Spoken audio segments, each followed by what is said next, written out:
BJP tales Congress तुमने loan दिलवाया, Congress response to BJP तुमने भागने दिया. Vijay Mallya is the football in the middle. இப்படி கதற விட்ட மனுஷன் என்ன பண்ணுவார்? யார் காலில் போய் விழ முடியும்? இங்கே வரக்கூடிய லாபத்தில் ஆல்மோஸ்ட் 10 to 20%, 30% வரைக்கும் அரசாங்கத்துக்கு தான் போகுது. அங்கே இருக்கக்கூடிய கட்சி தலைவர்களுக்கு போகுது, பெரிய பெரிய அந்த ஸ்டேட்டோட சிஎம்ங்களுக்கு போகுது. இந்த மாதிரி நிறைய இடத்துல பணம் கையாளும் போது ஒரு மனுஷன் எப்படி பொதுமக்களுக்கு ரிட்டர்ன்ஸ் கொடுக்க முடியும், பேங்க்குக்கு எப்படி ரிட்டர்ன்ஸ் கொடுக்க முடியும்? அப்போ உள்ள பணத்தை இப்போ ஒரு கஜானா இருக்குது, அந்த கஜானாவில் லோடு ஆகிட்டே இருக்குது. இவர் விஜய் மல்லையா ரப்பிட்டே இருக்கிறாரு, தன்னோட பிஸ்னஸை இம்ப்ளிமெண்ட் பண்ணி வேர்வை சிந்தி அவரோட என்ன சொல்கிறது ரத்தத்தை சிந்தி தன்னோட டே நைட்டு ஒழிப்பு அந்த டெக்னாலஜியெல்லாம் கற்றுக்கிட்டு மார்க்கெட்டிங் டெக்னாலஜி பிரம்மாண்டமாக வெளியே எடுத்துகிட்டு வந்து இந்த கிங்ஃபிஷர் ஏர்லைன்ஸ் ஆகட்டும், ஏர் டெக்கன் மர்ச் பண்ண.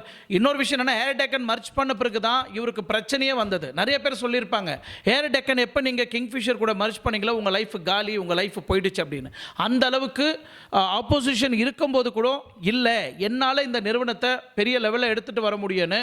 அஃப்கோர்ஸ் ஏர் டெக்கன் ஒன்ஸ் கிங்ஃபிஷர் கூட டைப் ஆன பிறகு பெரிய லெவலில் ஃப்ளையிங் ஆச்சு. ரொம்ப சீப் காஸ்ட், ரொம்ப ரொம்ப சீப்பஸ்ட் ப்ரைஸ்லலாம் எக்கனாமிக் ரீதியாக வந்து மக்கள் வந்து பிரயாணித்தாங்க ஏர் டெக்கன்லேயும் kingfisher ஃப்ளைட்லேயும். I acquired Air Deccan, which everybody says was a big mistake. So இந்த அளவுக்கு யாரெல்லாம் எதிர்ப்பு தெரிவித்தாங்களோ அவங்க முன்னாடி நல்லா வாழ்ந்து காமிச்சவர் விஜய் மல்லையா. இந்த அளவுக்கு பிஸ்னஸ் பண்ணுறவர், பொண்ணும் கூட கூத்தடிக்கிறாரு, பீர் அடிக்கிறாரு, பொண்ணுங்க கூட பார்ட்டி பண்ணுறாரு, பொண்ணுங்க கூட டேட்டிங் பண்ணுறாரு, பொண்ணுங்க கூட எப்போ பார்த்தாலும் அவர் சுற்றி ஒரு 15 பொண்ணுங்க சுற்றிட்டே இருப்பாங்க. வெளியூரெல்லாம் பறந்து போகிறாரு. அவர் எங்கே போனாலும் அவர் கூட ஒரு 10-15 பொண்ணுங்களே இருந்துகிட்டு இருக்கணும் அப்படின்னு சொல்லிட்டு.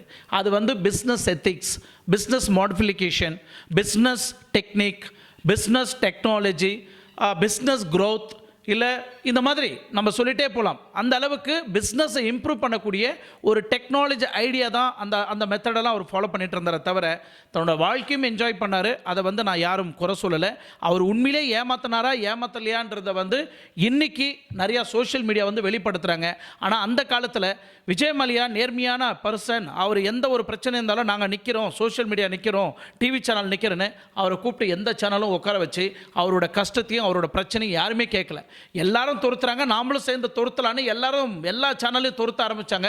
கடைசியில் அவருக்கு நிற்கிறதுக்கு இடம் இல்லை, அதனால் வெளிநாட்டுக்கு போயிட்டார். அதுக்கப்புறம் இங்கே எல்லாருமே சொல்லக்கூடிய ஒரே ஒரு வார்த்தை என்னென்னா, பணம் திருடிட்டு ஓடிட்டான், அவன் திருடன், அவனை பிடிங்க, பணம் வந்து நான் ஏமாத்தலை, ஒரே ஒரு நயா பைசா கூட நான் ஏமாத்தலை அப்படின்னு விஜய் மல்லையா தெளிவாக சொல்கிறாரு. கிங்ஃபிஷருக்கு கடன் கொடுத்தாங்க, கிங்ஃபிஷருக்கு ப்ரைவேட் அந்த ப்ராட்காஸ்ட் ஆங்கர் ராஜ் வந்து ஒரு கேள்வி கேட்குறாரு, உங்களுக்கு கடவுள் மேலே நம்பிக்கை இருக்கா அப்படின்னு ஒரு வார்த்தை கேட்குறாரு. அதுக்கு அவர் கொடுத்த பதில் பார்த்தா நிறைய பேருக்கு இப்போ இருக்கக்கூடிய யங்ஸ்டர்ஸுங்களுக்கு வந்து சில விஷயங்கள் தெரியாது. ஆனால் விஜய் மல்லையா பற்றி நெகட்டிவாக தான் தெரியும். ஆனால் நம்ம இந்தியாவில் இருக்கக்கூடிய நிறையா கோயிலுங்களுக்கு அவர் பண்ணியிருக்கிற அந்த சம்பவம்லாம் இந்தியாவில் யாராலையும் பண்ண முடியாது, எவனாலையும் பண்ண முடியாது. இல்லை, இந்தியாவில் இருக்கக்கூடிய மோஸ்ட் ஆஃப் டெம்பிள்ஸுக்கு அவர் பர்சனலாக விசிட் பண்ணியிருக்கிறாரு. அவர் ஸ்பெஷலி போகும்போது ஹெலிபேடில் ஹெலிகாப்டரில் தான் போவார். அந்த அளவுக்கு அவர் ஃப்ரெஷியஸாக அவர் நிறைய டெம்பிளுங்களுக்கு விசிட் பண்ணியிருக்கிறாரு. அதில் முக்கியமான ஒரு டெம்பிள்கிட்ட சொல்லணுன்னா, கேரளாவில் இருக்கக்கூடிய சபரிமலை ஐயப்பன் கோயிலுக்கு சபரிமலை சன்னிதானம் இருக்குது இல்லைங்களா, ஐயப்பனோட கர்ப்பகுடி இருக்குது இல்லைங்களா, அந்த கர்ப்பகுடி மேலே இருக்கக்கூடிய அந்த தங்கத்தில் செய்யப்பட்ட அந்த பிளேட்டு விஜய் மல்லையாவில் கொடுக்கப்பட்ட டொனேஷன். 1998 சபரிமலையில் இருக்கக்கூடிய சன்னிதானம் அந்த கோல்டு ரூப்பை வந்து இவர் டொனேட் பண்ணியிருந்தார். பார்த்தீங்கன்னா கிட்டத்தட்ட 18 crores worth ஆஃப் அந்த கோல்டை வந்து அந்த கோயிலுக்கு தானமாக கொடுத்துருந்தாரு. கிட்டத்தட்ட 32 kg கோல்டு வந்து அந்த பிளேட்டுக்கு யூஸ் பண்ணியிருக்கிறாங்க. 1900 காப்பர் வந்து அந்த ரூப்புக்கு யூஸ் பண்ணியிருக்கிறாங்க. இது ரெண்டும் மிக்ஸ் பண்ணி தான் ஐயப்பனோட சன்னிதானம் கோல்டில் மின்றதுக்கு காரணம். இது சார்ந்து நீங்கள் சபரிமலை ஃபஸ்ட்டு அந்த இளநீரெல்லாம் விற்கிறாங்க இல்லைங்களா, கன்னிபுல கணபதியை தாண்டி நீங்கள் முன்னே வந்த பிறகு இளநீரெல்லாம் விற்பாங்க. அதில் நீங்கள் அது மேலே ஏற முடியாது, இறங்குறதுக்கு மட்டும்தான் அந்த பாதை, ஏறுறதுக்கு இப்போ வேறு பாதையை கொடுத்துருக்குறாங்க. நீங்கள் இறங்கும் போது பார்க்கலாம், ரைட் சைடில் கற்பூரம் ஏற்றிருப்பாங்க. அந்த இடம்லாம் கருப்பாக தான் இருக்கும். அந்த இடத்துல பார்த்தீங்கன்னா விஜய் மல்லையா கோல்டு டொனேட் பண்ணது கிங்ஃபிஷர் ஏர்லைன்ஸ் சேர்மேன் வந்து கோல்டு வந்து டொனேட் பண்ணியிருக்காருன்னு அவர் பேரை போட்டு பெங்களூருன்னு சொல்லிட்டு டீட்டெயிலாக போட்டிருப்பாங்க, தயவு செய்து போய் பார்த்துக்குங்க. அது மட்டும் இல்லை, தன்னோட 57வது பர்த்டேக்கு 2012 திருப்பதி திருமலாவுக்கு கிட்டத்தட்ட 3 kg கோல்டு வந்து டொனேட்டாக கொடுத்துருக்கிறாரு இதே விஜய் மல்லையா. ஆகஸ்ட் மந்த்து 23, 2012 குக்கே சுப்பிரமணிய சுவாமி டெம்பிள், பெங்களூர் ரொம்ப ஃபேமஸான டெம்பிள், அந்த டெம்பிளுக்கு கிட்டத்தட்ட 80 லட்ச ரூபா வர்த்து உள்ள கிட்டத்தட்ட 2.5 kg கோல்டு டோரை வந்து குக்கே சுப்பிரமணியாவுக்கு வந்து டொனேட் பண்ணியிருந்தாரு. இந்த ஒரு சம்பவம் 2012 நடந்தது. ஏன்னா அந்த அளவுக்கு அவருக்கு பிஸ்னஸ் இருந்தது. மூகாம்பிகா டெம்பிள் உங்களுக்கு எல்லாருக்கும் தெரியும், ஆல்மோஸ்ட் கர்நாடகா கேரளா பார்டர் மாதிரி. ஸோ கிட்டத்தட்ட 32 kg கோல்டு வந்து டொனேட் பண்ணியிருந்தாரு. 100,900 kg காப்பர் வந்து டொனேட் பண்ணியிருந்தாரு. மூகாம்பிகா டெம்பிளையும் அதே மாதிரி ஐயப்பன் கோயில் என்ன பண்ணியிருந்தாங்களோ அதே மாதிரி வந்து ரூப் ஷீட் வந்து டொனேட் பண்ணியிருந்தாரு நம்ம விஜய் மல்லையா. இன்னும் இந்த மாதிரி நிறைய கோயிலுங்களுக்கு நிறைய டொனேட் கொடுத்துருக்கிறாரு, நங்கோடியை கொடுத்துருக்கிறாரு. அது யாருக்குமே தெரியாது. ஏன்னா கடவுள் மேலே நம்பிக்கை. எப்படி இப்போ மக்கள் எல்லாம் கிரிட்டிசம் பண்ணுறாங்களோ, இந்த மாதிரி என்ஜாய் பண்ணுறாரு, ஊர் சுற்றுறாரு, பொண்ணுங்க கூட ஜாலியாக, இந்த வயசில் கிழவனாயிட்டார், இந்த வயசுலேயும் பொண்ணுங்க கேட்குது அப்படின்னு நிறைய பேர் வந்து கழுவி ஊற்றின ஒரு தருணம்லாம் இருக்குது. த சேம் டைம் கடவுள் மேலே நம்பிக்கையும் அதிகமாக இருக்கக்கூடிய ஒரு நபர் தான் விஜய் மல்லையா. ஸோ அதுக்கப்புறம் நிறையா லிக்கர்ஸ் கம்பெனியெல்லாம் இந்தியாவில் இருந்தாலும், ஃபார் எக்ஸாம்பிள் மெக்டொனால்ட் ஆகட்டும், இல்லை இந்த யூபி கேஎஃப் குரூப், இந்த யூபி பீருன்னு இருந்தது, அப்புறம் நாக் அவுட் பீருன்னு இருந்தது, கல்யாணி பீருன்னு இருந்தது, கிங்ஃபிஷர் பீருன்னு இருந்தது. அதுக்கப்புறம் நிறைய பிராண்டு பீருங்கெல்லாம் வந்து யூபி கீழே தான் இந்த பீர் கம்பெனியெல்லாம் இயங்கப்பட்டது. 1986 இந்தியாவிலேயே த ஃபர்ஸ்ட் பப் யார் ஓப்பன் பண்ணதுன்னு பார்த்தீங்கன்னா அதே நம்ம தலைவர் விஜய் மல்லையா அவர்கள் தான். ஸோ 1986 ஃபர்ஸ்ட் பப்பு, அதுவும் இந்தியாவில் கர்நாடகாவில் கிங்ஃபிஷர் பியர் அப்படின்னு ஓப்பன் பண்ணாங்க. ஃபர்ஸ்ட்டு மக்கில் பியர் கொடுக்குற ஒரு பப்பை இந்தியாவில் அறிமுகப்படுத்தினது திரு விஜய் மல்லையா அவர்கள் தான். ஸோ அதுக்கப்புறம் அந்த பப்பு ஓப்பன் பண்ண பிறகு இன்னும் வெளிநாட்டிலேருந்து காஸ்ட்லியான சர்க்கு ட்ரிங்க்ஸ் ஆகட்டும், ரொம்ப எக்ஸ்பென்சிவான லிக்கர்ஸ் ஆகட்டும், எல்லாத்தையும் ரொம்ப எக்ஸ்போஸ் பண்ணுறாரு. அதை எக்ஸ்போஸ் பண்ண பிறகு நிறைய பப்ளிக் வந்து வர ஆரம்பிக்கிறாங்க. அது மூலிமா அவர் என்கேஜ் பண்ணுறாரு. இது தப்பாக ரைட்டான்றதை நம்ம பேச விரும்பலை. ஏன்னா அந்த காலகட்டம் லிக்கருக்கு அந்த அளவுக்கு வரவேற்பு இருந்தது. ஏன்னா அந்த அளவுக்கு விஐபிங்க இந்தியாவில் எஸ்பெஷலி பெங்களூரில் வந்து நிறைய வாக்கின்ஸ் வர ஆரம்பிச்சிட்டாங்க. ஸோ நிறைய விஐபிங்கெலாம் வந்து இந்த மாதிரி பப்பை நோக்கி போகக்கூடிய ஒரு தருணம். ஸோ இது மூலிமா நிறைய ஆதாயத்தை பார்த்தாரு திரு விஜய் மல்லையா அவர்கள். ஸோ இந்த மாதிரி போயிட்டு இருந்த ஒரு தருணத்தில் உங்களுக்கு எல்லாருக்குமே தெரியும், ஜெராக்ஸ்ன்ற ஒரு கம்பெனி எத்தனை பேருக்கு தெரியுன்றது எனக்கு தெரியாது. ஜெராக்ஸ்ன்றது ஃபோட்டோ காப்பி எடுக்கக்கூடிய ஒரு கம்பெனி. அது எப்படி டூப்ளிகேட்டாக மாறுச்சு அப்படின்னு நீங்கள் பார்த்தீங்கன்னா, இந்த மாதிரி கிங்ஃபிஷர் பியரை போயிட்டு ஏதாவது ஒரு பப்பில் நீங்கள் கிங்ஃபிஷர் பியர் கொடுங்க அப்படின்னா இந்த மாதிரி வெரைட்டியான பீர்ஸ் எல்லாம் வர ஆரம்பிச்சிருச்சு. ஸோ இது மூலிமா நிறைய ரெக்கார்ட்ஸ் எல்லாம் கொடுக்க ஆரம்பித்தாங்க. ஸோ இந்த பேரை வந்து ரொம்ப பிரம்மாண்டமாக எடுத்துகிட்டு வர ஆரம்பித்தாங்க. இதுக்கு உண்டான சப்போர்ட்டிங் டாக்குமெண்ட் எல்லாம் நிறைய கொடுக்க ஆரம்பித்தாங்க. அதுக்கப்புறம் தான் ஸோ இந்த மாதிரி நிறைய விதவிதமான நியூஸ் பேப்பரில் ஆட் கொடுக்குறது, டிவியில் ஆட் கொடுக்குறது, பாக்ஸில் ஆட் கொடுக்குறது, புக்ஸில் ஆட் கொடுக்குறது, கேலண்டரில் ஆட் கொடுக்குறது, ஏர்போர்ட்டு போனாலும் சரி, ரயில்வே ஸ்டேஷன் போனாலும் சரி, பஸ் ஸ்டாப்புக்கு போனாலும் சரி, எல்லா பப்லேயும் கிங்ஃபிஷரோட போர்டை போட்டு பெரிய லெவலில் விளம்பரம் கொடுக்க ஆரம்பித்தாங்க. இந்த ஒரு தருணத்தில் தான் 1995 ஒரு பெரிய புரோட்டோகால் ரூல்ஸ் அண்ட் ரெகுலேஷன்ஸ் வந்து விஜய் மல்லையா தலைமையில் வந்து விழ ஆரம்பித்தது. என்ன அந்த ஒரு பிரச்சனை அப்படின்னு நீங்கள் பார்த்தீங்கன்னா, அன்னைக்கு இருக்கக்கூடிய காலகட்டத்தில் 1995 இருக்கக்கூடிய கவர்மெண்ட் அண்ட் ரூல்ஸ் அண்ட் ரெகுலேஷன்ஸை புரோட்டோகாலை நியூ ரூல்ஸாக மாற்ற ஆரம்பித்தாங்க. அது என்னன்னா, இதுக்கு மேலே லிக்கர் ஆகட்டும், இல்லை இந்த பான் பராக்கு, இந்த மாதிரி பாக்கு விஷயம், சிகரெட், இதெல்லாம் வந்து இந்தியாவில் உங்கள் பிராண்டில் நீங்கள் சேல் பண்ணக்கூடாது. ஸோ இந்த மாதிரி லிக்கர் ஆகட்டும், இல்லை சிகரெட்ஸ் ஆகட்டும், இந்த மாதிரி காஸ்ட்லி பிராண்ட்ஸ் ஆகட்டும், பீர் ஆகட்டும், இந்த மாதிரி டிவிலே ஆகட்டும் இல்லை போர்ட்ஸ்லேயே ஆகட்டும் எங்கேயுமே வந்து டைரெக்டாக நீங்கள் டெலிகாஸ்ட் பண்ணக்கூடாது உங்கள் பிராண்டில் அப்படின்னு புது ரூல்ஸ் வந்து இந்தியாவில் போடப்பட்டது. அதுக்கப்புறம் நிறைய ஆட்ஸ் ஆகட்டும், கிரிக்கெட் மேட்ச் ஆகட்டும், நிறைய சீரியல்ஸ் ஆகட்டும், நிறைய டெலிவிஷன்ஸ்லலாம் வந்து ஆடு கொடுக்க ஆரம்பித்தாங்க. பட் எப்படி ஆடை கொடுக்க ஆரம்பித்தாங்கன்னா வேற மாதிரி மாற்ற ஆரம்பித்தாங்க. எப்படி மாற்றினாங்கன்னா, இப்போ நம்பர் 1 சோடா அப்படின்னு சொல்கிறோம், சரிங்களா? ஸோ இந்த நம்பர் 1 சோடா பிராண்ட் வந்து நம்ம மைண்டில் ஏற்றிக்கிறோம். நம்மளுக்கு ஒரு பிராண்டை நம்ம ஃபிக்ஸ் பண்ணியிருப்போம். இப்போ கிங்ஃபிஷர் வாட்டரெல்லாம் பார்த்தோம். இந்த மாதிரி நியூஸ் ஓடிட்டு இருக்கும் போதாகட்டும், இல்லை கிரிக்கெட் மேட்ச் நடக்கும் போதாகட்டும், இல்லை சீரியல்ஸ் நடக்கும் போதாகட்டும், டிவி ஆகட்டும், நியூஸ் பேப்பர் ஆகட்டும், இல்லை போர்ட்ஸ் ஆகட்டும், எல்லாத்துலேயும் தன்னோட ஒரிஜினல் பிராண்ட், இப்போ நீங்கள் ராயல் சேலஞ்ச் அப்படின்னு எடுத்துக்கலாம். ராயல் சேலஞ்ச் வந்து அது ஒரு லிக்கர் பேர், கிங்ஃபிஷர் பீர் அது ஒரு லிக்கர் பேர். இந்த மாதிரி எல்லா பேர்லேயும் ஒரிஜினலிட்டி, இந்த பிராண்டை தான் நம்ம குடிக்க போகிறோம், நம்ம கன்சியூம் பண்ண போகிறோன்றது எல்லாருக்கும் தெரியும். ஆனால் கவர்மெண்ட் இப்போ தடை பண்ணிட்டாங்க. இந்த பிராண்டை மக்களோட மனசில் நம்ம இறக்கணும், மக்களோட மைண்டில் எப்பயுமே இந்த பேரை சொல்லிட்டு இருக்கணும் அப்படின்றதுக்காக விஜய் மல்லையா டக்குன்னு இன்னொரு டெக்னாலஜி இம்ப்ரூவ் பண்ணி நிறைய போர்டு மீட்டிங்கை வச்சு எல்லாருக்கூடையும் உட்காந்து பேசி மீண்டும் இந்த பிராண்டை வந்து நம்ம பெரிய லெவலில் எலாபரேட் பண்ணலாம். இன்றைக்கி கவர்மெண்ட் ஒரு ரூல்ஸ் போட்டால் அந்த ரூல்ஸை பிரேக் பண்ணி நம்ம வேறு மாதிரி லீகலாகவே எடுத்துகிட்டு வரலாம் அப்படின்னு கிங்ஃபிஷர் வாட்டர், ராயல் சேலஞ்ச், ஆர்சிபின்னு சொல்கிறோம் இல்லைங்களா, இந்த ராயல் சேலஞ்ச் வாட்டர், அப்புறம் kingfisher soda, Royal challenge soda அப்படின்னு இந்த சோடா பிராண்டுங்களை வந்து தண்ணி சோடா இதெல்லாம், ஸோ கிங்ஃபிஷர் பேரில் ராயல் சேலஞ்ச் பேரில் வாட்டரு சோடாங்களை சேல் பண்ண ஆரம்பித்தார் விஜய் மல்லையா. ஸோ இது கவர்மெண்ட்டே எதிர்பார்க்காத ஒரு ட்விஸ்ட் அப்படின்னு சொல்லலாம். அது மட்டும் இல்லை, இந்த மாதிரி ஆடெல்லாம் பார்த்து நம்ம பிராண்டெல்லாம் பார்த்து இந்த மாதிரி நம்ம லீகலாகவே இதை வாங்கலாம் அப்படின்னு நிறைய பேர் உள்ளே வந்தாங்க. ஏன்னா விஜய் மல்லையா வந்து லீகலாக அந்த ப்ராடக்ட் வந்து சேல் பண்ணிகிட்ருக்கிறாரு.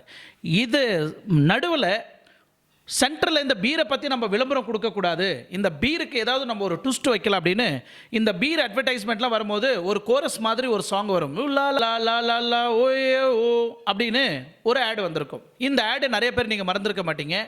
இந்த ஆடுலேயும் ஒரு ட்விஸ்ட் வச்சு இந்த ஒரு கோரஸில் பீரை வந்து நம்ம மக்கள் மைண்டில் திணிக்கலாம் அப்படின்னு இந்த ஆடு வரும்போதெல்லாம் வாட்டர் ஆடு வரும். அந்த வாட்டர் ஆடில் இந்த சவுண்டை போட்டாக்கா பீருக்கும் இதுக்கும் ஒரே கனெக்டிவிட்டி தான்.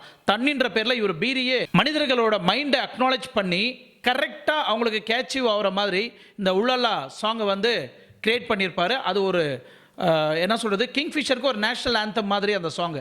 அதை எப்படி கண்டுபிடிச்சாரு, எங்கே இருந்து கண்டுபிடிச்சாரு நீங்கள் பார்த்தீங்கன்னா, இந்த வெஸ்ட் இண்டியன் கிரிக்கெட் டீமெல்லாம் நீங்கள் பார்த்துருப்பீங்க அந்த காலத்தில். ஸோ அவங்களாம் வின் ஆகும்போது அவங்க பண்ணக்கூடிய ஒரு சேரப், அது ஒரு மாதிரி ஜாலியாக ஒரு மாதிரி அந்த மூமெண்ட்டை கொடுப்பாங்க. அந்த கோரஸை அவர் கேப்சர் பண்ணி அந்த கோரஸை லீகலாகவே பேட்டன்ட் ரைட்ஸை வாங்கி தன்னோட கிங்ஃபிஷர் வாட்டருக்கும் கிங்ஃபிஷர் பீருக்கும் அவர் விளம்பரத்துக்கு எடுத்துக்கிட்டாரு. You remember Ooh La La La Le Le Oh? Yeah. Remember? Yeah. Ooh la la la la. Yeah. When was this conceived? You don't know. Let me tell you. Back in 1996, I put the Kingfisher logo on the West Indies cricket team, okay? And because why?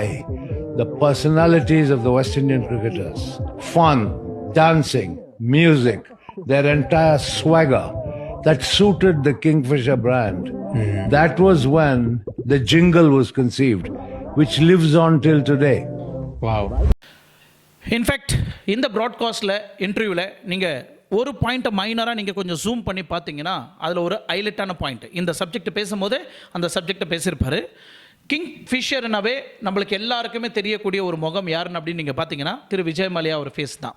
ஏன்னா அந்த கிங்ஃபிஷரோட brand அம்பாசிடரே திரு விஜய் மல்லையா அவர் தான். So அவரே எல்லாத்துலேயும் ஆடில் நடிப்பார். இன்றைக்கி Saravana store இவர் நடிக்கிறார் இல்லைங்களா, சரவணன் நடிக்கிறார் இல்லைங்களா, அந்த மாதிரி 10-15 வருஷத்துக்கு முன்னாடியே விஜய் மல்லையா எல்லா ஆட்லேயும் அவரே வந்துட்டார். ஸோ அந்த மாதிரி வரக்கூடிய ஒரு தருணத்தில் கிங் ஆஃப் குட் டைம்ஸ் அப்படின்னு ஒரு டிஷர்ட்டில் பேரை போட்டுட்டு ஊரெல்லாம் சுற்றிட்டு வருவார். அந்த டைமில் அவர் அந்த அந்த ப்ராட்காஸ்ட்டில் சொல்கிறாரு, கிங் ஆஃப் குட் டைம்ஸ் நான் சும்மா பேருக்கு தான் போட்டிருக்கிறேன், ஆனால் எனக்கு கிங் ஆஃப் குட் டைம்ஸ் இல்லை அப்படின்னு விஜய் மல்லையா சொல்கிறாரு. முக்கியமாக அந்த பிராண்டை வந்து நான் தான் ப்ரொமோட் பண்ணுறேன், நான் தான் டிசைன் பண்ணியிருக்கிறேன், நான் தான் சேர்மேன், அதுக்கு நான் இந்த அளவுக்கு மார்க்கெட்டிங்கை வந்து உலகம் ஃபுல்லாக நான் பரப்பிட்டுருக்கிறேன், பட் நான் வந்து கிங் ஆஃப் குட் டைமாக இல்லை அப்படின்னு ஓப்பன் ஸ்டேட்மெண்ட்டில் சொல்கிறாரு. ஸோ விஜய் மல்லையா இந்த அளவுக்கு இறங்கி பேசுவார் அப்படின்றது யாருமே எதிர்பார்க்காத ஒரு சப்ஜெக்ட். ஒரு நபரை வந்து வர வைக்கிறாரு, எஸ்பெஷலி ஏர்லைன்ஸில் ரொம்ப எக்ஸ்பர்ட்டான ஒரு பர்சன் இவர் இருந்தாருன்னா இந்த நிறுவனத்தை நல்லா நடத்துவார் அப்படின்னு அவரை வர வைக்கிறாங்க. புதுசாக எடுத்துகிட்டு வந்த சிஇஓவும் விஜய் மல்லையாவும் இல்லை நம்ம லோ காஸ்ட்லேயே நம்ம ஃப்ளைட்டை வந்து கிங்ஃபிஷர் வந்து லான்ச் பண்ணலாம் அப்படின்னு ஒரு டிசிஷன் எடுக்கிறாங்க. அதுக்கப்புறம் 2005 கிங்ஃபிஷர் ஃப்ளைட்டை வந்து ரொம்ப சீப் அண்ட் பெஸ்ட்டாக லான்ச் பண்ணுறாங்க. ரெட் கலர் சூஸ் பண்ணுறாங்க. பெரிய பெரிய ஃபேஷன் டிசைனர்லாம் உள்ளே இறக்குறாங்க. அந்த டிசைனர்லாம் அவ்வளோ காஸ்ட்டாக இருக்கும். ஏன்னா அதுக்கு முன்னாடி வரைக்கும் நான் சொன்ன மாதிரி எல்லாருமே சாரி கட்டிட்டு தான் வெல்கம் பண்ணுவாங்க. ஆனால் கிங்ஃபிஷர் விஜய் மல்லையா ஃபேஷன் டிசைனை வச்சு புது மாடலுங்களை உள்ள வேர் ஹோஸ்டர்ஸாக இறக்கி அவங்களுக்கு எல்லாம் அழகான பெண்கள் உள்ளே இறக்கி ட்ரெஸ் எல்லாம் வந்து டிசைனாக கொடுத்து அவங்கள ஒரு புது மாடலர் முறையில் மாடல் கம் இந்தியன் கலாச்சாரமும் வெஸ்டின் கலாச்சாரமும் ரெண்டும் கலந்துருக்கும். ஸோ கஸ்டமர்களுக்கு அந்த அளவுக்கு சாட்டிஸ்ஃபைடு ஆகக்கூடிய வகையில், கஸ்டமர்களை திருப்திப்படுத்தக்கூடிய வகையில் இந்த ஏர்ஃபேர் வந்து கொடுக்கப்பட்டது பொதுமக்களுக்கு. ஸோ ஜெட் ஏர்வைஸ் ஃப்ளைட்டோட நம்ம ரொம்ப ஹை கிளாஸாக இல்லைனா கூட நாம் கொடுக்கக்கூடிய ப்ரைஸுக்கு கிங்ஃபிஷர் ஏர்லைன்ஸு அற்புதமான ஒரு சர்வீஸ் கொடுக்குறாங்க அப்படின்னு பொதுமக்களால் பேசப்பட்டது. எல்லா இடத்துலையும் கிங்ஃபிஷர் ஃப்ளைட் அட்வர்டைஸ்மெண்ட் கொடுக்கப்பட்டது. ஸோ அதுக்கப்புறம் இந்த கிங்ஃபிஷர் ஏர்லைன்ஸ் கேலண்டர் அட்வர்டைஸ்மெண்ட்லலாம் நீங்கள் நிறைய பார்த்துருக்கலாம். இப்போ நல்ல பிரபலமாக இருக்கக்கூடிய இந்தியில் நடிக்கக்கூடிய ஆர்டிஸ்ட்டுங்களாம் நீங்கள் பார்க்கலாம். கத்ரீனா கைஃப் அண்ட் தீபிகா படுகோனே நீ வைக்கப்பட்டவர் தான் இந்த ரெண்டு ஆர்டிஸ்ட்டும். ஸோ இதெல்லாம் ஒரு பக்கம் போயிட்டு இருக்கும்போது நம்ம மெயினாக பார்க்கக்கூடியது ஒரு சப்ஜெக்ட். நான் ஸ்டார்டிங்கில் உங்களுக்கு சொல்லியிருந்தேன், 10 ரூபாய் போட்டு நாம் 20 ரூபாய் பிஸ்னஸ் லாபத்தை பார்க்கணும், 40 ரூபாய் லாபம் பார்க்கணும், 50 ரூபாய் லாபம் பார்க்கணும், 100 ரூபாய் கூட லாபம் பார்க்கணும் அப்படின்னு நான் சொல்லியிருந்தேன். ப்ராப்ளம் வரத்துக்கு எங்கே ஆக்சுவலி இதனால் விஜய் மல்லையாவுக்கு ப்ராப்ளம் வந்தது நீங்கள் பார்த்தீங்கன்னா, விஜய் மல்லையா அது மட்டும் இல்லை, மார்க்கெட்டில் இருக்கக்கூடிய ரொம்ப எக்கனாமிக்காக இருக்கக்கூடிய காம்படேட்டிவ் எல்லாத்தையும் கில் பண்ணி விஜய் மல்லையா நம்பர் 1 பேர் எடுத்தார் ஏர்லைன்ஸில். பணம் இன்னும் வேணும்னா நான் இன்னும் எந்த பேங்க்கில் வேணாலும் லோன் எடுக்கிறேன், எனக்கு அந்த அளவுக்கு சப்போர்ட் இருக்குது அப்படின்னு தைரியத்தை கொடுத்தாரு விஜய் மல்லையா. ஸோ இந்த விகாக்ஸை கூட வச்சுக்கிட்டு இன்னும் வெளிநாடெல்லாம் போய் இன்னும் அதிகமான ஃப்ளைட்ஸ் எல்லாம் உள்ள இறக்குமதி செய்தார் இந்தியாவில். A319, A321, A325, அது மட்டும் இல்லாமல் A38, இது வந்து ரொம்ப ஸ்பேசஸான ஒரு ஃப்ளைட்டு, ரொம்ப கம்ஃபர்டபுளாக இருக்கக்கூடிய ரொம்ப பெரிய ஃப்ளைட்டு, இதையும் இறக்குமதி செய்தார் விஜய் மல்லையா. இது மட்டும் இல்லாமல் வருஷமாக நம்ம பார்த்தா 2005 சின்ன கேல்குலேஷன் சொல்கிறேன், தயவு செய்து கொஞ்சம் கவனமாக கேளுங்க. 2006 13 மில்லியன் $13 மில்லியன் கடன் வாங்கியிருந்தார். கிட்டத்தட்ட 9,000 crores வந்து கடமாக மாறப்பட்டது. டோட்டல் $4,000 மில்லியன் வந்து கடன் வாங்கியிருக்கிறாரு விஜய் மல்லையா. அப்படின்னா $4 மில்லியன். இது வந்து கேவலம் பிஸ்னஸ்க்காக வாங்கப்பட்ட கடன். 2005 $2 மில்லியன் அவர் லாஸ் ஆனார். 2011 இருந்து அது அப்படியே கொஞ்சம் கொஞ்சமாக அதை வட்டி குட்டி போட கிட்டத்தட்ட 2011 கிட்டத்தட்ட $1 மில்லியன் லாஸில் போயிடுச்சு. ஸோ அதுக்கப்புறம் அவர் டெய்லியும் செலவு பண்ணுற பணம் கூட அவரால் மேனேஜ் பண்ண முடியல. மக்கள் வந்து ஃப்ளைட் டிக்கெட் எடுக்கிறதும் வந்து ஸ்டாப் பண்ண ஆரம்பிச்சிட்டாங்க. ஸோ ஆல்ரெடி ஃப்ளைட்டு டிக்கெட் வாங்கிட்டு ஃப்ளைட்டில் உட்காந்துட்டு இருக்கிறவங்களுக்கு சர்வீஸ் எல்லாம் அதே சர்வீஸ் தான் கொடுக்கப்படுது. இந்த சர்வீஸ் கொடுக்கறதுக்கும் பணம் எங்கேருந்து வருது? பேங்க்ல இருந்து தான் லோன் வாங்கணும். பிஸ்னஸ் கொஞ்சமாக லாஸ் ஆக ஆரம்பிக்குது. ஆனால் விஜய் மல்லையாவோட பேர் மட்டும் டவுன் ஆகலை. ஆனால் அவரோட ஒட்டுமொத்த பிஸ்னஸும் கொஞ்சமாக இறங்க ஆரம்பிக்குது. நிறைய பேர் எடுக்கணும், விஜய் மல்லையாவோட பிராண்ட் வந்து உலகம் ஃபுல்லாக பரவணும்னு இந்தியாவில் பெங்களூர்லேருந்து UK, லண்டன், சிங்கப்பூர் இந்த மாதிரி ஃபாரின் கண்ட்ரி துபாய்க்கெல்லாம் ஃப்ளைட்டை வந்து ஆரம்பிக்கிறாங்க. அப்போ இருந்த இந்த civilisation rule, the airport civilisation, அப்போ இருந்த ஒரு ரூல்ஸு இப்போ இல்லை. இப்போ அந்த ரூல்ஸை வந்து எடுத்துட்டாங்க. அந்த ரூல்ஸ் என்னன்னா, 5 வருஷம் இந்தியாவில் அந்த ஃப்ளைட் நிறுவனம் 5 வருஷம் சர்வீஸ் கொடுத்துருக்கணும் பப்ளிக்கு. 5 வருஷம் சர்வீஸ் கொடுத்தாதான் இவங்க வெளிநாட்டுக்கு ட்ராவல் பண்ண முடியும், வெளிநாட்டுக்கு ஃப்ளைங் பண்ண முடியும். ஸோ அதுக்கப்புறம் விஜய் மல்லையா என்ன பண்ணுறாருன்னா, ஏர்லைன்ஸுக்கு உள்ளே வந்து அவங்க 3 வருஷம் தான் ஆகுது. 2005 உள்ளே என்ட்ரு ஆகுறாங்க. அப்போ தான் ஜஸ்ட் உள்ளே என்ட்ரு ஆகிருக்கிறாங்க. ஏர் டெக்கன் கோபிநாத், கேப்டன் கோபிநாத் வந்து அந்த ஃப்ளைட்டெல்லாம் வந்து சேல் பண்ண போகிறாங்க அப்படின்னு ஒரு நியூஸ் கிடைக்கிது விஜய் மல்லையாவுக்கு. ஸோ இதுதான்டா சான்ஸ் அப்படின்னு உடனே என்ன பண்ணுறாங்கன்னா, ஏர் டெக்கன் ஃப்ளைட்டை வந்து மர்ஜ் பண்ணுறாங்க. $100 மில்லியன் கொடுத்து ஏர் டெக்கனை வந்து பர்ச்சேஸ் பண்ணுறாரு. 2 நிறுவனமும் ஒரு நிறுவனமாவது. அதுக்கப்புறம் கிங்ஃபிஷர் ஏர்லைன்ஸ் வந்து இன்டர்நேஷ்னல் ஃப்ளைங் ஸ்டார்ட் பண்ணுறாங்க. விஜய் மல்லையா வந்து இந்தியன் ஏர்லைன்ஸில் இருக்கக்கூடிய நம்ம இன்டர்நேஷ்னல் ட்ராவல் பண்ணுனா ஜெட் ஏர்வைஸில் போகலாம், இல்லை ஸ்பைஸ் ஜெட்டில் போகலாம், இல்லை ஏர் இந்தியாவில் போகலாம். இது 3 இல்லாமல் சென்டரில் கிங்ஃபிஷர் ஏர்லைன்ஸை நம்ம எதுக்கு சூஸ் பண்ணோம் அப்படின்னு ஒரு முடிவு எடுக்கிறாங்க. எதுக்கு இவ்வளோ கோடி கிங்ஃபிஷர் நிறுவனத்துக்கு கொடுக்கணும்? Ministry of civil aviation. So இதில் இருக்கக்கூடிய லூப் ஹோல்ஸை வந்து விஜய் மல்லையா வந்து தெளிவாக புரிஞ்சுக்கிட்டாரு. ஸோ அதில் எங்கெங்கெல்லாம் நம்மளுக்கு லூப் ஹோல்ஸ் கிடைக்கின்றதை பார்த்து அதை கரெக்டாக கையாண்டார் விஜய் மல்லையா. ஸோ இதுக்கப்புறம் அவர் ஃப்ளைட்டும் அவரோட நிறுவனத்தையும் நல்லா டெவலப்மெண்ட் பண்ணுறதுக்காக முன்னே வராரு.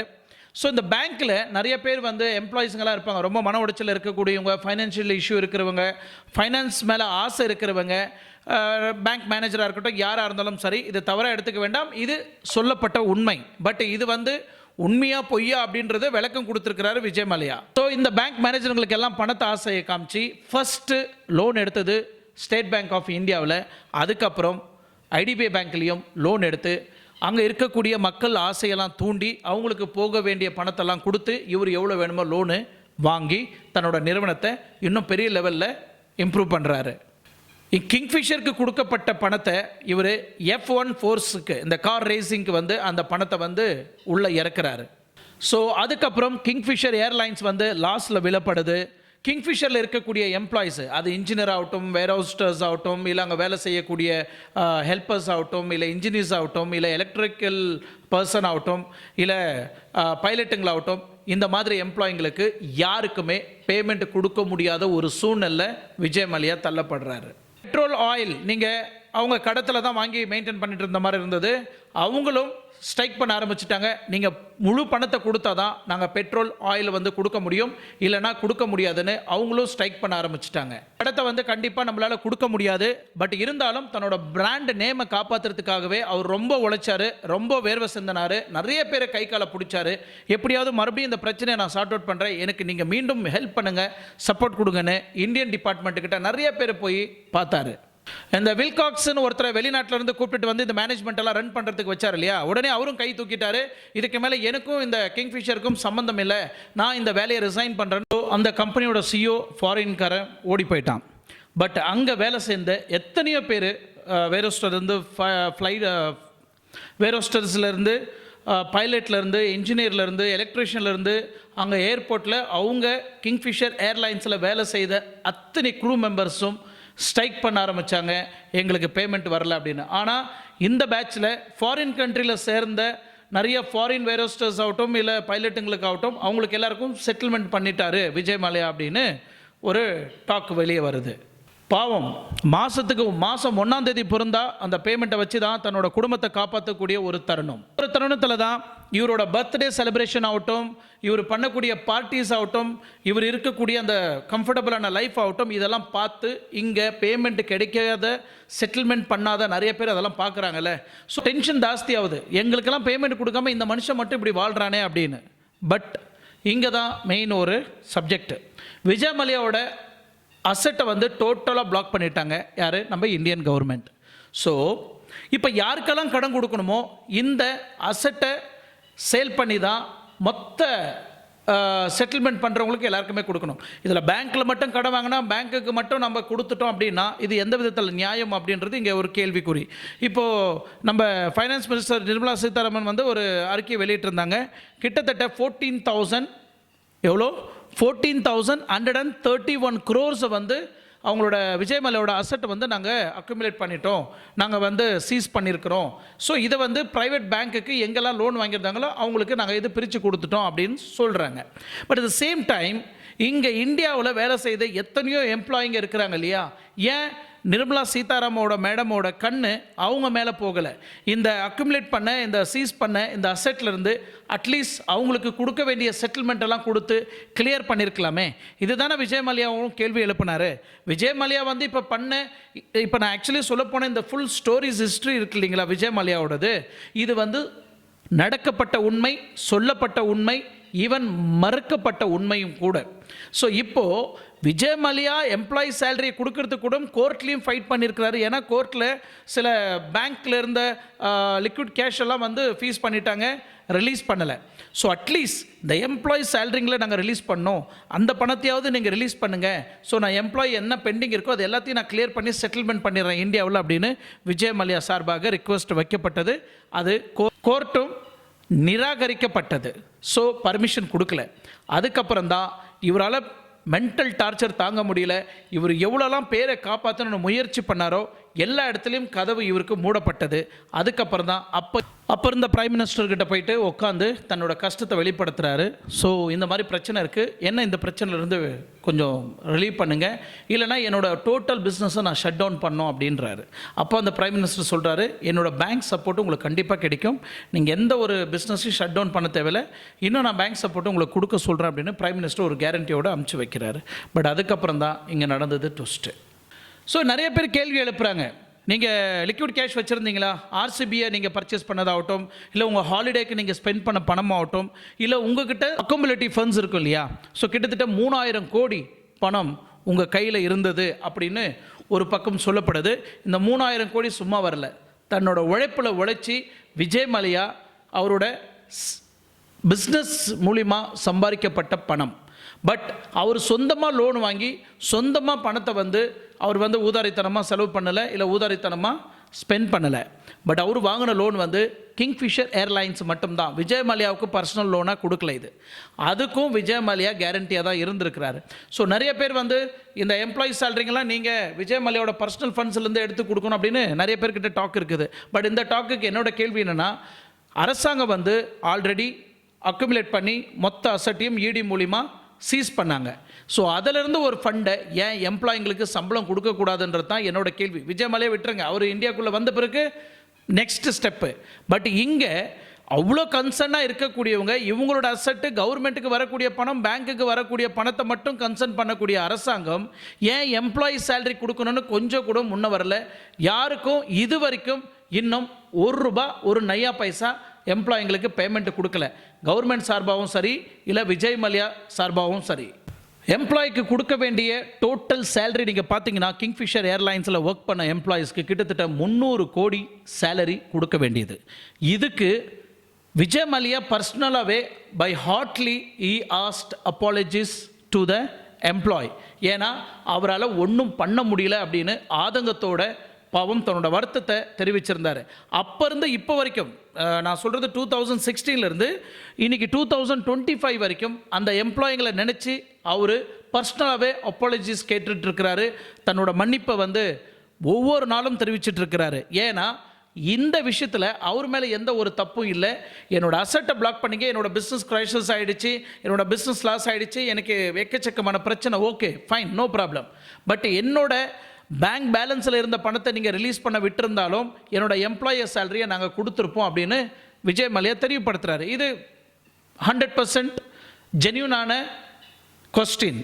ஏன்னா இந்தியாவில் மட்டும்தான் யாராவது மோசம் போயிட்டாங்க, ஏமாற்றிட்டாங்க, இல்லை ஒரு பிரச்சனை ஆகிடுச்சுன்னா உடனே அவனோட பேங்க் அக்கௌண்ட்டை ஃபீஸ் பண்ணிடுது. அங்கே வேலை செய்யக்கூடிய எம்ப்ளாயிங்களுக்கு சேலரி கிடைக்கலன்னா அவனை கேளுங்க அப்படின்னு கை காட்டிடுறாங்க. பட் இங்கே சீஸ் பண்ணியிருக்கிற பணத்தை ரிலீஸ் பண்ணாவே இங்கே எம்ப்ளாயி சேலரியை கொடுத்து கிளியர் பண்ணலாமே. அப்போ கவர்மெண்ட்டுக்கு வர வேண்டிய பணத்தை மட்டும் அவங்க அக்குமுலேட் பண்ணி சேவ் பண்ணுறதுக்கு பார்க்குறாங்களே தவிர, அப்போ எம்ப்ளாயிங் பாமர மக்கள் மாதம் 1ஆம் தேதி பிறந்தா எனக்கு சம்பளம் வேணும்னு எத்தனையோ பேர் ப்ரைவேட் கம்பெனியில் போய் வேலை பண்ணுறாங்க.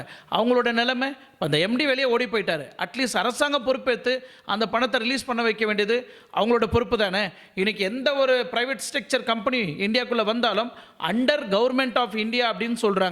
ஸோ கவர்மெண்ட்டோட சிக்னேச்சர் இல்லாமல், கவர்மெண்ட்டோட சர்டிஃபிகேட் இல்லாமல் ஒரு கம்பெனி இந்தியாவில் இயங்காது. பட் இதுக்கு எதுக்கு இதெல்லாம் ஃபார்மாலிட்டி பண்ணுறீங்க? அப்போ ஒரு எம்ப்ளாயோட சம்பளத்தை கொடுக்கறதுக்கு இந்தியன் கவர்மெண்ட்டால் முடியலன்னா அப்புறம் இந்த சர்டிஃபிகேட் ஃபார்மாலிட்டிஸ் எல்லாம் எதுக்கு? அப்போ யார் வேணாலும் எங்கே வேணாலும் ஓப்பன் பண்ணிக்கலாமே, யார் வேணாலும் அந்த கம்பெனி இழுத்து மூடிட்டு ஓடிடலாமே.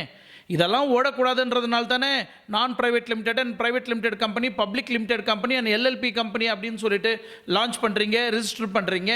அப்போ எம்ப்ளாய்க்கு சேலரி வரலனா இந்தியன் கவர்மெண்ட்டை பொறுப்பேற்று இந்த கிங்ஃபிஷர் ஏர்லைன்ஸ் எம்ப்ளாயிங்களுக்கு இது வரைக்கும் பேமெண்ட் கொடுக்காதவங்களுக்கு அட்லீஸ்ட் பேங்க்கில் இருக்கிறதும் கோர்ட்டு மூலிமா இருக்கிறதும் கேஸ் போட்டு ரிலீஸ் பண்ணி இந்தியாவில் எத்தனை கிங்ஃபிஷர் எம்ப்ளாயீஸ் இருக்கிறாங்களோ அவங்களுக்கு எல்லாரும் பேமெண்ட்டை கிளியர் பண்ணியிருக்கலாமே. இதுதான் விஜய் மல்லையா வைக்கக்கூடிய கேள்வியும். இன்றைக்கி சார் அந்த அளவுக்கு தன்னோட வருத்தத்தை தெரிவிச்சிருக்கிறாரு. இந்த மாதிரி நிறைய பிஸ்னஸ் பீப்புளுக்கு இதுதான் ஒரு பெரிய பிரச்சனையாக இருக்குது.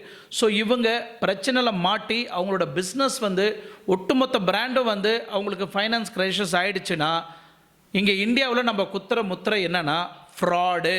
இவங்க ஏமாற்றிட்டாங்க, இவங்க மோசம் பண்ணிட்டாங்க, மணி லாண்ட்ரிங் பண்ணிட்டாங்க, மொத்த பணத்தையும் லூட்டி பண்ணிட்டாங்க, ஊரை விட்டு எஸ்கேப் ஆகிட்டாங்க அப்படின்னு நம்ம சொல்கிறோம். பட் அந்த பிஸ்னஸ் செய்யக்கூடிய நபர்கள் என்னென்ன பிரச்சனைகள்லாம் அவங்க சந்திக்கிறாங்க, இந்தியாவில் எவ்வளோ வேண்டிய ப்ராப்ளம்லாம் அவங்க இன்வால்மெண்ட் ஆகிருக்கிறாங்க, யாருக்கெல்லாம் எத்தனை கோடி பணம் கொடுத்துருக்குறாங்க, ஒவ்வொரு விஷயமும் செய்யறதுக்கு எத்தனை ஆயிரம் கோடி பணம் உள்ள கையாண்டிருக்கு அப்படின்றது நம்மளுக்கு யாருக்குமே தெரியாது. ஆனால் இப்போ ஒரு ஒரு ஒரு ஒரு ஒரு ஒரு $1 மில்லியன் மிஸ்யூஸ் ஆகிருக்குதுன்னு வச்சுங்களேன். அதில் ஒரு 1000 பேர் இருப்பாங்க அந்த பணத்தை சாப்பிட்டவங்க. ஆனால் அந்த 1000 பேர் சாப்பிட்டவங்க எல்லாரும் நல்லவங்களாக இருப்பாங்க. ஆனால் பணம் கொடுத்த நான் இங்கே இருக்கிறவங்களா இருக்கிறாங்க, ஆனால் கொடுத்த நான் கெட்டவனாக இருக்கிறேன். யார்? 1 மில்லியன் crore கொடுத்தவனா கெட்டவனாக இருக்கிறேன். இன்றைக்கி பொதுமக்கள் பார்வையெல்லாம் என்ன மாற்றி இருக்கிறாங்க விஜய் மல்லையாவை அப்படின்னு நீங்கள் பார்த்தீங்கன்னா, அது சோஷியல் மீடியாவாகட்டும் இல்லை டிவி சேனலாக இருக்கட்டும்.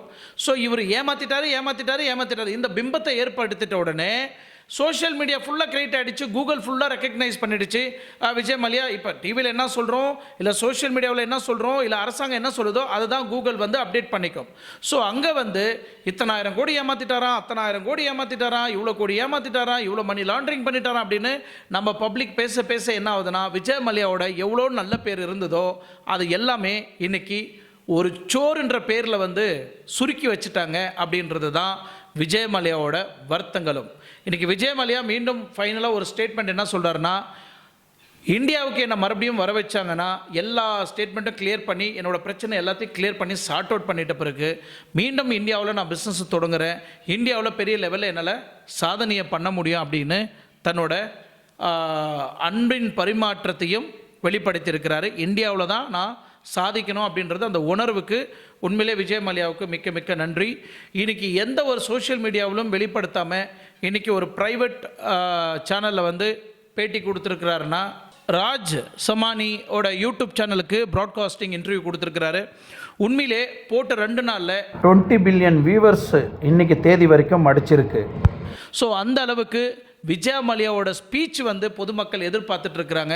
அதில் நிறைய கமெண்ட்டை பார்த்தீங்கன்னா பாசிட்டிவான கமெண்ட்ஸ் தான் இருக்குது, நெகட்டிவான கமெண்ட்ஸு குறைவாக தான் இருக்குது.